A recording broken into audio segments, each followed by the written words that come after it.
Bangla medium ধারাবাহিকের নতুন পর্বে দেখা যায় মামা ফোন করে ইন্দিরার কাছে জানতে চায় ভিকির সাথে আর কোনো ঝামেলা হয় কিনা। ইন্দিরা জানিয়ে দিল সমস্যা হবে কেন, ভিকি স্যারে তো এখন আমার সব সহযোগিতা করে। মামা বলে শুনে খুব খুশি হয় মামা। এদিকে মেচকা আজ ভিকিকে অনেক কিছু বলে, এমনকি ভিকিকে ধমক দিয়ে জানিয়ে দিল সে আর বলির পাঠা হতে পারবে না। মা আর সুহানা চলে এসেছে, ভিকিকে বোঝাতে থাকে। ওদিকে রাজদীপ ইন্দিরাকে ফোন করে সতর্ক থাকতে বলল, এমনকি ভিকি যে ভালোবাসার মিথ্যা অভিনয় করেছে সেটা আপনি হয়তো বুঝতে পারছেন না। ইন্দিরা বলে আমিও প্রমাণ করে দিব ভিকি ভালো হয়ে গেছে। রাজদীপ বলে তারপরও সতর্ক থাকবেন। এদিকে কাকা বাবুকে কিছুতেই বোঝাতে পারছে না ভিকি।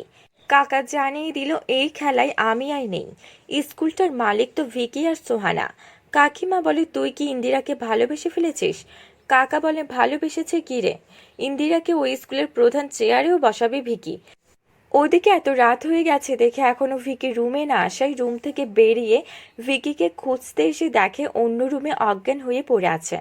চিৎকার দিয়ে ওঠে ইন্দিরা। তাহলে কি ভিকিকে মেচকা কিছু খাওয়ালো, নাকি এটা ইন্দিরাকে ফাঁসানোর নাটক?